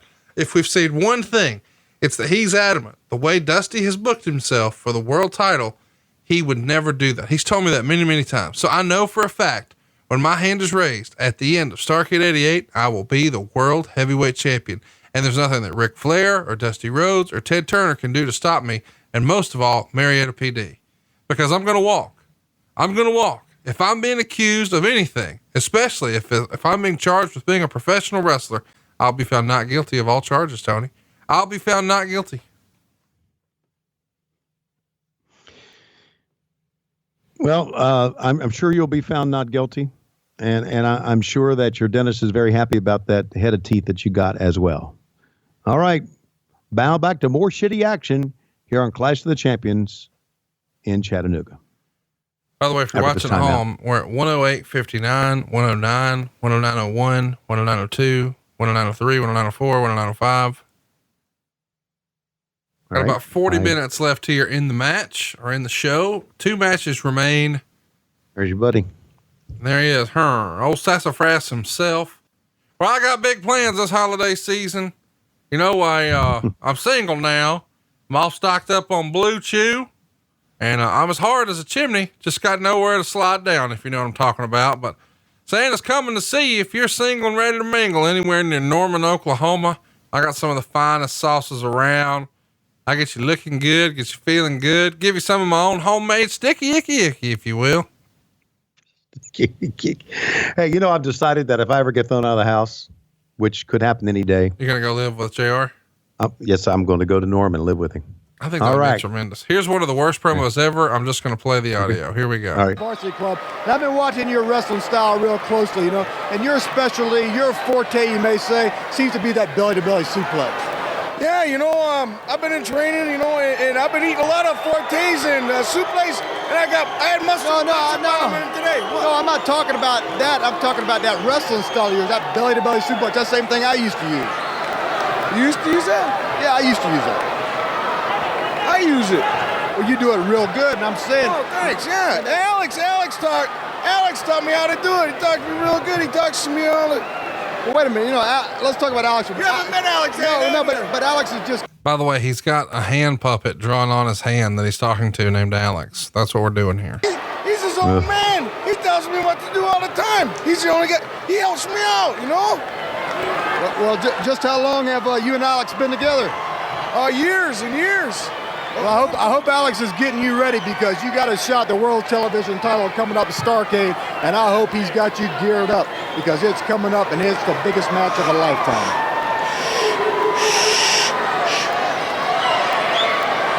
Michael Turner, I'm going to beat you to death. Wow. Well, fans, I tell you. So he draws a smiley face and a mouth on his hand, talks to his hand, names it Alex, says he's been eating a bunch of fortes and souffles, and then says, Mike Rotunda, I'm going to beat you to death. I'm pretty sure that's not the way promos are supposed to go. No. Jim Ross once told us a story on Grill and JR that when he was trying to teach Elegante to do promos, Elegante said, Ric Flair, I kill you.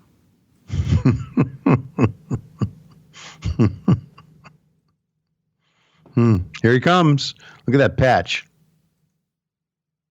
Yeah, he's a pirate. He's here to steal the booty. So had he been fired already by the time he's in here? He's fired as booker, but he's still wrestling through Starrcade. And then he'll be out of here and on his way to the World Wrestling Federation. Sure was. We got to get us some of those Austin Hall style boots. They need to, yours need to say slap dick down the side. That'd be great. You could wear how much they would cost? Like $500, $1,000? Yeah. Whatever. You could afford it with the amount of money you're making per show with AEW. You could buy a new car every time you do a show. I bet, I was told the other day that every day in your life now was like waking up on the set of Price is Right. Where Lois just goes downstairs before you because she wakes up early because she can't sleep because of the alcoholism. And she says, Tony, come on down. Look what you've won. And then you come down the steps. Do, do, do, do, do, do, do, do, do, do, do, do.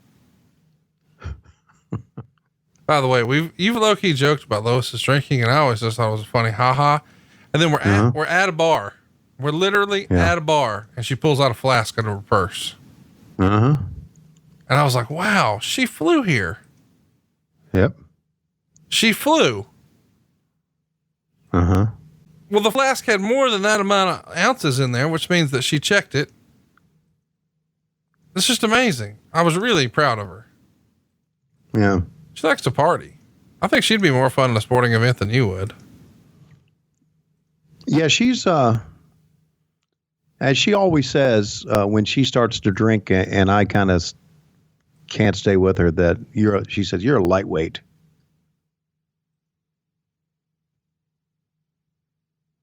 Boy, you're really on fire today. This is your best performance on a podcast we've ever had. Well, I'm just doing a lot. That's all. Sean Waltman tweeted a few years ago, Conrad Thompson could have a good podcast with a broom.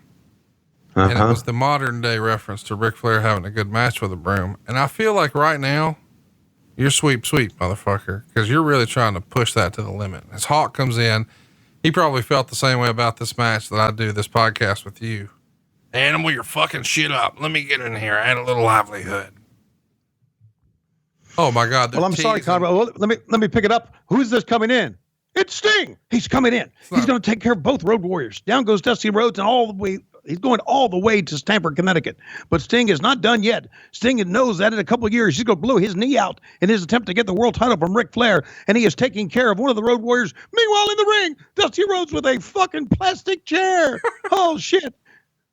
ECW. He's going to try to break his leg. Dude, this plastic chair like you had in fucking note to third booking grade. committee, don't ever use a chair when you got plastic chairs at ringside. Plans for this shit. How about the Rat Tail Jones on Sting? You like that rat tail. You've mentioned that before. By the way, you should go out of your way. I know you hate all things WWE since you're an AEW shill now, but you should go out of your way to watch the WWE Untold, the story of Sting and his world title match with Seth Rollins on the network. You get to see Steve Borden, the man behind the character talk, and he's the same great guy that we know. Okay.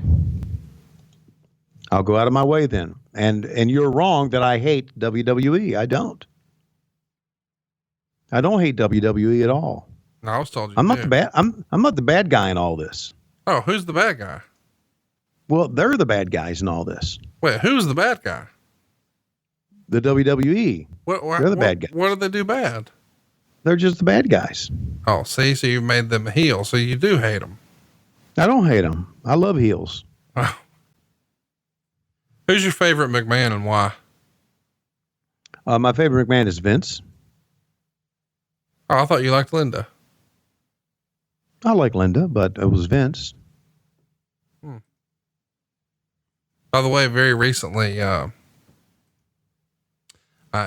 fact, just yesterday, I had a Q&A episode with Arn Anderson. And one of the listeners asked a question, do you have any funny Vince McMahon stories you can share? And Arn had a long pause. He thought for a while, and after a long, pregnant, silent pause, no.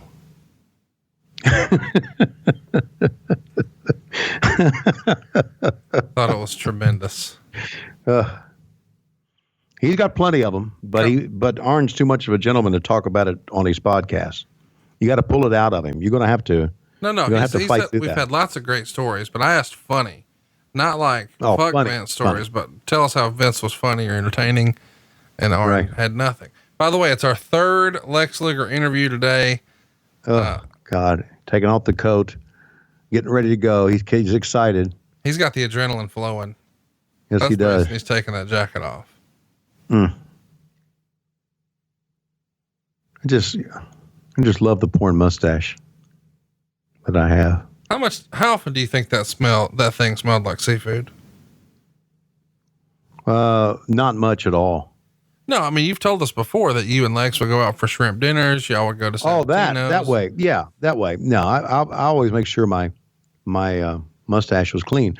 And now in today's society, you can get mustache balm and beard balm and everything to where you can clean it up real well. Can I give you a pro tip? Yeah. Here's what you should do for your hair before you go on TV and your beard. Put a little conditioner in it. Okay. That's all. You're saying my hair on TV looks kind of dry and ratty now? I'm just saying when you get out of the shower, usually you shower before you go to the building, I assume. When you get out and you get your hair dry like you like it, or mostly dry, put a little bit of regular conditioner in there, fashion it how you want, but do it in your beard and lay it down.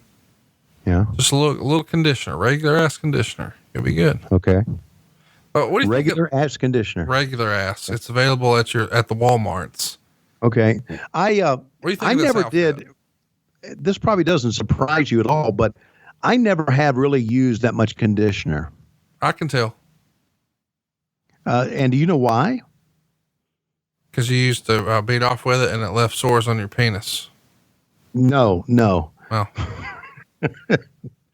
good guess though.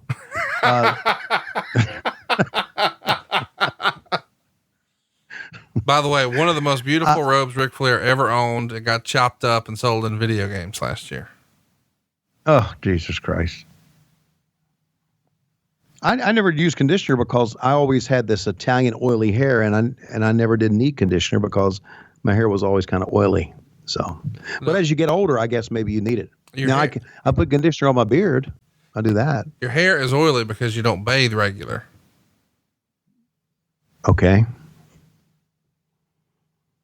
All right. So, tell me about this match. This match has the potential of being a great one and a shitty show. I love you. It's not? Is arguably one of the best, seriously, one of the best possible matchups you could have ever had in a Clash of the Champions. Ric Flair. Absolutely. And Barry Windham So I believe this is your U.S. champion and your world champion here. And we're going to be we're not defending. We're going to be taking on the Midnight Express, who without question are the best tag team in the promotion here in 1988. It's Bobby Eaton and Stan Lane. Of course, Jim Cornett's their manager. Of course, with the Horsemen, it's James J. Dillon. So it's a rare meeting where it's all the bad guys, baby. And look at the fans standing. Boy, they know these they're are in the midst of four of the best wrestlers stars in the world. Yeah. We should mention, the Midnight Express look like assholes with these outfits. I don't know another way to say it.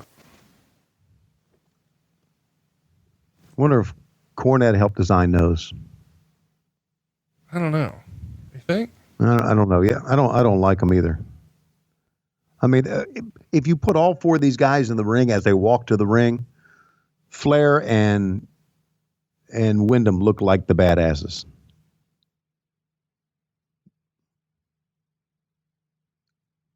All right. I do want to mention type of rating. There's a big opportunity to support Bobby Eaton coming up. It's about 10 days from now, Saturday, December 14th, the D1 in Hardin Valley, which is Knoxville, Tennessee. They're doing a bit of a fundraiser. All of the proceeds go to one of the all-time greats, Bobby Eaton.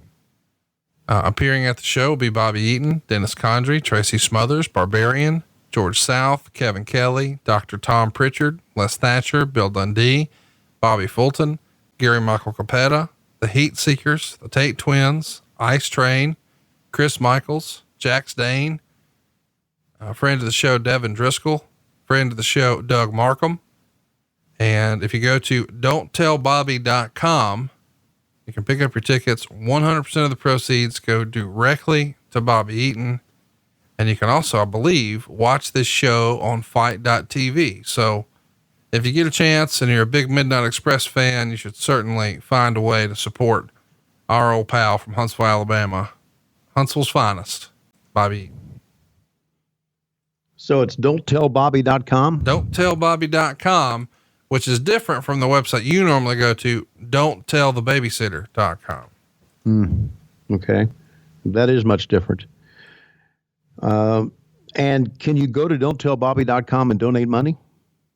No, you can buy tickets. Okay. But if you want to donate money, just bring the cash to the show. Okay. Well, I won't be able to come to the show because I'll be in Arizona, but I'd like to send some money that way, but I'd like to make sure he would get it. Well, you can probably reach out to, Nick Crisp. I'll get you in touch with, or Doug Markham. Doug Markham would be glad to take your money, although he would probably assume it was, a fundraiser we were doing for him since you got him fired single-handedly from MLW. Right. Yeah. I don't want him to take that money and run to Vegas and buy edibles or anything like that with it. He doesn't need to go to Vegas for edibles. He's getting his own. Oh. Okay. And I think they're smuggling them in Little Debbie cakes. He posted a picture a couple of weeks ago where they started selling the Christmas tree Little Debbie cakes. Right. Son of a bitch bought like 50 boxes. Wow. I'm like, who the fuck does that? What's going on with Doug? Doug Markham does. He's in a race for diabetes and he might actually beat me there. Which is, the race to diabetes. And I had a hell of a head start on him, but I think he's going to beat me there if he eats all them some of my bitches. Wow. Anyway, I'd certainly like to send Bobby some money. So I really would. Where are you at on the Christmas tree cakes from Little Debbie? Are you for them? Yes, I'm for them. Back in my real fat days, I was really for them. What do you eat these days besides penis coladas through a stick of asparagus? Okay. I eat a lot of hummus. Oh, Jesus. Oh, fuck. I love hummus, Conrad. Do you like hummus? No, fuck no. That means you haven't had it before. No, I have had it. It's horrific. Okay. I like hummus, and I like eat a lot of fish, salmon, and halibut, and a lot of salmon, and then some trout, and also like a lot of power bars, a lot of protein bars, things like that. I eat a lot of those. That's kind of my diet now. Eat a lot of those Belvitas. You know what a Belvita is? No, I do not. Okay. It's a biscuit. Comes in 4 to a pack. That's been made by Nabisco. That's like supposed to replace your breakfast. And for breakfast, I'll have a Belvita and a banana. Did you say a Belvita? Belvita. Belvita. Okay. It sounded like not Velveeta. Yeah. I know. Yeah. It's Belvita.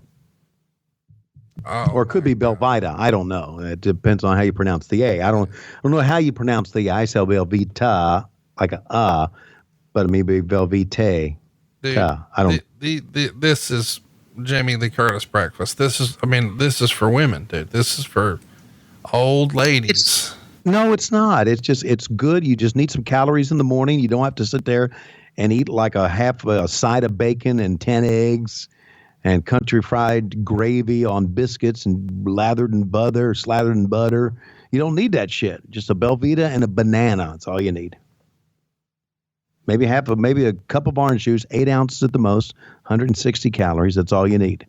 Look at Bobby Eat and Go, would you? Fans responded to that. I love this camera angle. I wish they would have done away with it. One of my favorite. Why? What? Man, when you're drinking, we can't get our shit together. No, look, here's the deal. If this camera angle is one of the best things to come out of the show, why would you fucking get rid of it? What the fuck? And I'm not drinking. 2 pina coladas doesn't mean you're drinking. It does if you're Tony Schiavone. You're a lightweight motherfucker. Even your wife said so. Seriously, I want everybody listening to this to go throw in your Google machine, and you can do it too. Muhammad Ali above the ring, and then just click Google image, and you'll see a tremendous, really iconic shot. It's a background on my phone for a long time. It's a famous picture from a famed photographer named Neil. And he had so many great shots from Ali's career, but the one from above the ring, he's got a few, but there's one in particular that just pops up whenever you just Google image search. Right. That I think is just one of the best photos ever taken. Is that the Liston fight? Yeah. He even says, no, he says the most important thing about the picture is it gave me the idea that he used even more successfully in the Houston Astrodome a year later when I took the picture of Cleveland Williams and Muhammad Ali. That's because that arena offered the possibility of having the camera 80 feet over the ring. And because of that, I was able to take what I consider to be the best picture of my career. So not the Liston shot, although the Liston shot is his most famous photo. Okay. All right. The overhead shot from 1966. God damn. What a picture. And anytime I see that top down look here, I'm like, oh, it's the Ali style shot. Really spectacular. And by the way, Vince McMahon had a shot like that framed in his office that I saw with my own eye meet, of WrestleMania 3. And just the humanity from that perspective, the very tippy top of the dome looking down was just something else. He just redecorated. It's not in the office anymore, but I wish it was, because it belongs in there. Now hang on a second. Vince just redecorated his office? Yeah, last year. How do you know this? Is it common knowledge, or do you have some sort of inside scoop? Went to the warehouse and saw the stuff. Okay. And I said, dude, what a fucking picture this is. Where's this from? Oh, that's from Vince's office. He just redecorated. So there you go. There's the whole story. There's not like, oh, snuck in there. Nobody was looking. And now I know when Rusev's contract's up. Well, I mean, you and Bruce are still good buddies. And if there's anybody. But we don't talk like that. Here's the thing you got to know about Bruce. Bruce thinks he's Vince's son. So Bruce ain't ever going to tell anybody anything at all about Papa. Mm-hmm. And first of all, I don't ask, as you know. Right. Never. And I think a lot of people assume that I'm like blowing you up like, Tony, what are they going to do on Dynamite next week? I don't fucking ask that. No, you don't. I mean, even in my group chat, you know, all my buddies are, oh, well, you know where this angle's going. No, I don't. Yeah, but you could find out. Well, I might could, but I'm not gonna, because that's how you get a reputation for being an asshole. Speaking of assholes, there's one on the bottom left, Paulie Dangerously. What do you think he's saying right here? Yeah, I guess he's making a challenge here to Jim Cornette. And this is the building up to the angle of the Midnight Express against the real Midnight Express that he's going to manage. Unless you wanted me to do something phony here, like call 1-900-909-9900. Kids, get your parents' permission, but make sure you're Jewish when you do. Something like that. Make sure you're Jewish? Yes. What does that mean? Just means I was looking for shit to say. Oh, well, it is. I got in trouble at my house the other day because, you know, Megan's mom is Jewish. Right. And she's with you guys? She's living with you guys now? No. Okay. So go ahead. I'm sorry. Anyway, she's Jewish. So she's going to be around for the holidays, of course. So I bought a bunch of holiday shirts, you know, like Christmas shirts and, you know, whatnot. Well, one of the shirts I got was a shirt of the menorah. Yeah. And it I get says that. above it, it's lit. And that did not go over well in my household. I didn't mean for it to be offensive. I thought, I mean, again, I have to plead ignorance. I'm a fucking hillbilly from Alabama. I went to Baptist churches and non-denominational Christian churches. I don't know anything about Judaism except that MJF is one and I don't like him. And Dave Green is one and he does good sales for us. And my mother-in-law, but I don't like it. Right. And she does. Right. She's a great cook. You don't like Dave Green? Yeah, he's a shithead, but go ahead. So you're saying Jewish people are shitheads? No, I'm saying Dave Green is. Okay. Well, anyway, I'm just saying that's my experience with Judaism is just knowing a handful of people. So I don't fucking know. Well, anyway, apparently you're not supposed to wear a shirt with a menorah on it that says it's lit. That's a heat thing. I didn't realize. I don't know. Well, I get that. It's kind of like us wearing something with a Christmas tree, right? On our. Well, no. I don't think it's like a Christmas tree is not really religious. But I mean, again, you know, I don't know. Oh, it would be kind of us wearing the manger scene on a shirt. Maybe, and saying it's lit. I don't know. It's just. Okay. It's a bad deal. By the way, did you see all the Jeffrey Epstein stuff that's around for Christmas this year? No, I didn't. There's a ton of like shirts and stuff that have a bunch of Christmas lights. And they're like, these lights aren't going to hang themselves just like Jeffrey Epstein didn't. And I know we don't talk politics here on the show, but I love that we have found a way to literally make everything political into something pop culture and monetize it. Like that's where we are. Consumerism has never been more alive here in America than right now. I saw Trump Christmas shirts. Oh yeah. They had Trump dressed up like Santa Claus surfing and it said building walls and drinking claws. And I'm like, what's going on? What are we doing? We're doing too much.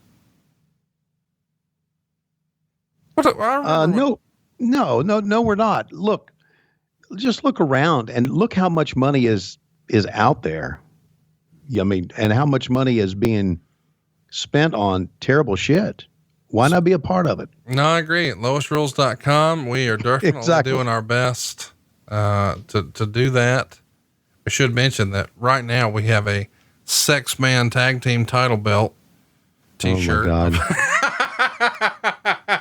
That didn't take long. No. We've also got I Love Ramp, Tony's Lame Ass Seafood. I got a big pita. Look, Ma, No Hands, The Hard Foundation. Get that bitch a dilly bar. Someone to tussle. The Goddamn Candyman. Tony freaking Schiavone. Straight Out of Craigsville. Blumpkin Mania. Cooter Palooza. Man, there's so many terrible, terrible shirts on here, but I still think one of the best ones is Tommy Young, Cat Bath, I Broke Wahoo's Leg. Maybe the low-key best one we've got is easy way, hard way you pick, it might be a tie, because that whole, low key big hog shirt, it's still got to be like one of our number one sellers. Well, that's our old school stuff. It's good stuff. Tommy Young is going to be forever Tommy Young. It is. He's not going to be Tommy Young anymore. He's going to be Tommy Young. And it's because of this program. And Low Key Big Hog and that and Cat Bath and those ones you were, the fact is that, hey, our slogan should be at lowestrules.com, we monetize shit. Because that's what we do. And we're glad you're a part of it. When I went out to, and I wasn't in Chicago, as the fans know by now, but the last show that I was at in Indianapolis, when I walked out, a guy turned around and he had the orange What a Slapdick t-shirt on. And I saw him and I waved to him and pointed at him. And we had a Lowest Rules t-shirt, if you'll recall, a couple weeks before that, when we were in Nashville, Tennessee, and we saw the guy at Zany's afterwards. So yeah, it's hey, that's one of the things that amazes me. I talked about earlier how the amazing thing that's happened in my life because of my getting to know you and doing AEW, but seeing T-shirts that we talked about in our podcast that people would go out and buy. It just first of all, it means a lot, and second of all, it fucking blows me away. It does. Are you excited tonight to be in Champaign, Illinois, one of Tony Khan's hometown? Yes, I am, because that's where Tony Khan went to school, got his undergraduate degree, and we're going to have a great crowd because the Khan family's putting a lot of effort into that town at the State Farm Arena in Champaign, Illinois. So I'm looking forward to that. Yeah, JR. Having a great time, man. You said on one of our podcasts that the only thing you fucking say is, hey, that's right, JR. You're right, JR. And I got to thinking about that, and I got to thinking that what a fucking great job I've got. Yeah, you get paid millions of dollars to just say, that's right. That's right. Every 4 minutes. That's right. That's right. Yes, JR, you're right. I fucking love it. Look at that hot tag right there. It kind of looks like the Midnight Express or the baby faces in this. Well, yeah. And I guess with the original Midnight Express getting ready to debut here, they are going to be the baby faces for quite a while. Although Cornett never did work as a baby face, I never did think. Yeah, that's my thing. Like technically here, the Midnights are the baby face, but I'll never look at a Midnights match and think of them as a babyface, and that's all because of Jim Cornett. And by the way, look at Barry Windham here. I've been told Barry Windham never lifted a weight, and he's just natural. But dude, right? He looks like he is made to be a pro wrestler here, does he not? Yes. No, it's because he was made to be a pro wrestler. God damn, that top rope leg drop was hard to beat. Yes, it was. Whoa, look at JJ and Cornett. JJ and Cornett are getting into it. I think we're going to see the Hully Gully in a minute.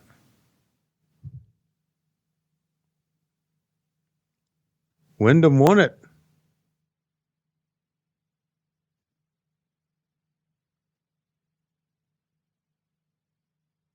Can you believe it? Oh, wow.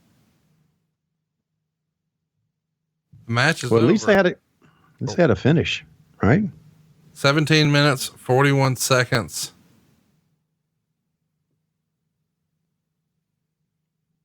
We've got 10 minutes left in the show, though. Oh, my God. So we go home way too early. Obviously, a show that could have used one, maybe two more matches. By the way, after Dusty Rhodes lost the match with Road Warrior Animal earlier by DQ, eventually the Road Warriors are going to pick Tenryu as the third member of their 6-man tag team, because they are the champions. They have ownership of the belts. They can just assign a third person the belt, and they picked Tenryu. Wow. Just 3 days later.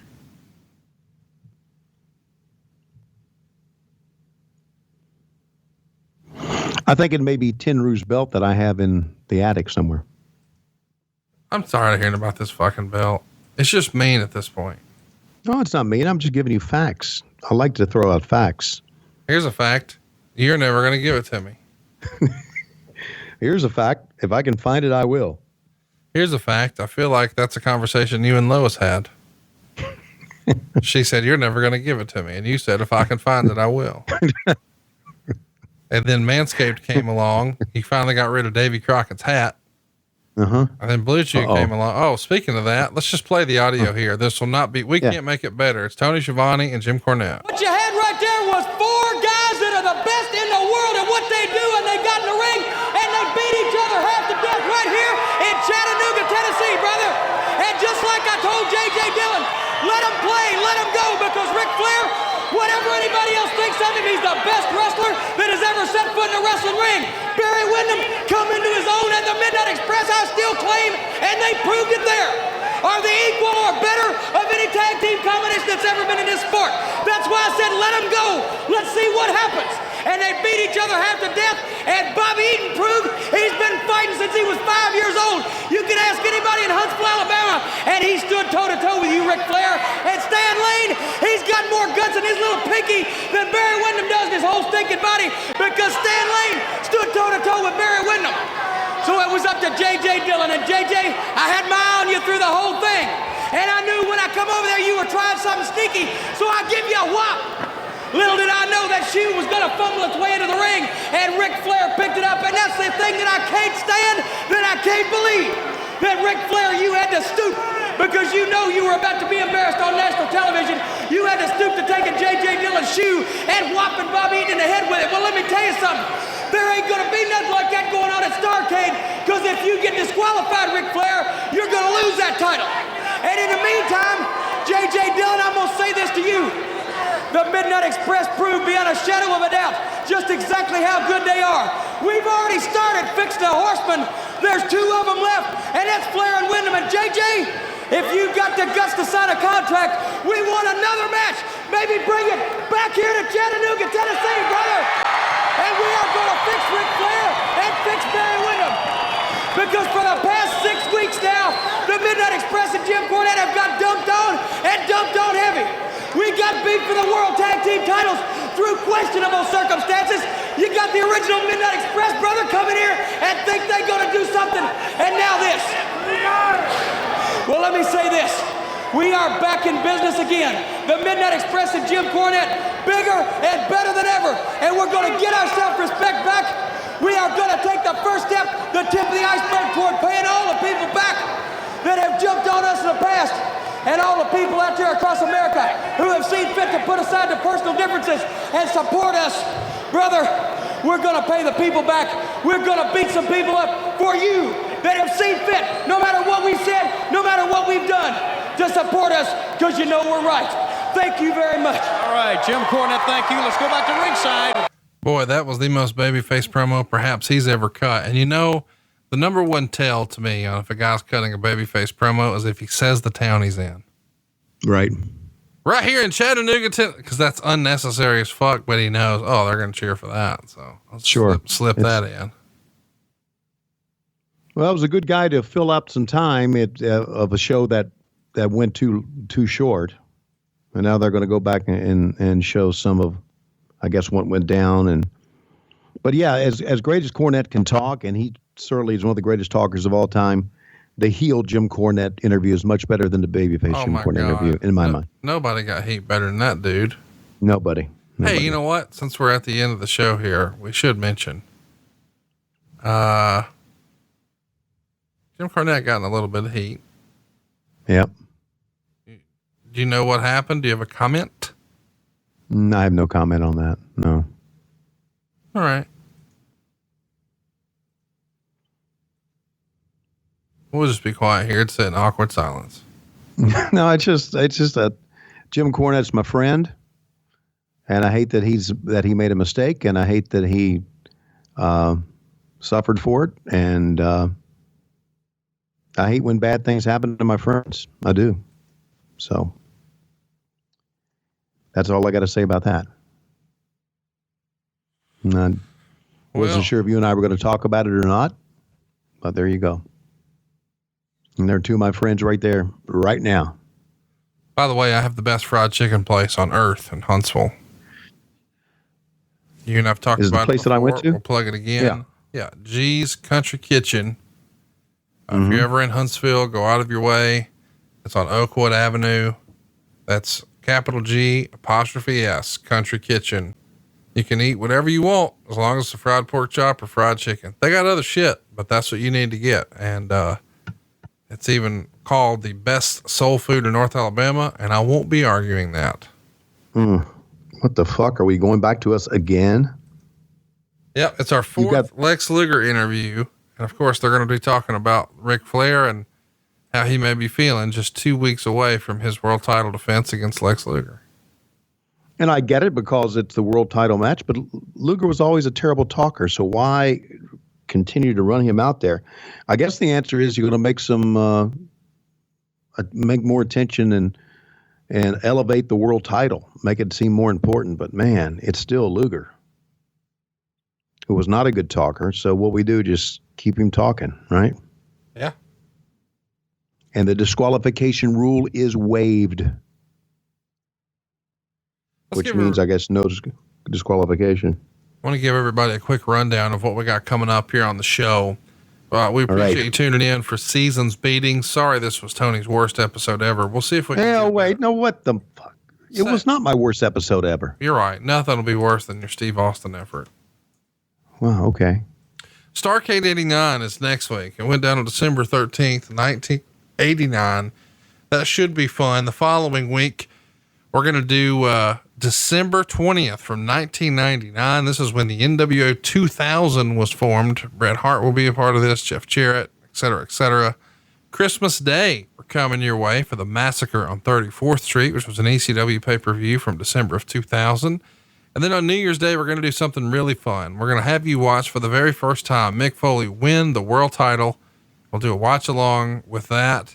And that same week, I'm going to have Jim Ross watch the show you presented directly opposite the Finger Poke of Doom. So that should be really fun. January 8th, we're going to do Guilty as Charged 2000 with a young slapdick Conrad Thompson in attendance at the show. January 15th, Sold Out 2000, where Chris Benoit would beat Sid to become the world champion and unceremoniously quit the next day. January 22nd, the best Royal Rumble ever. 1992, Ric Flair would win.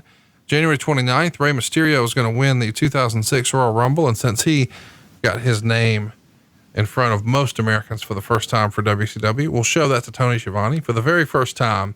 And then on February 5th, we'll end on a high note. Woo!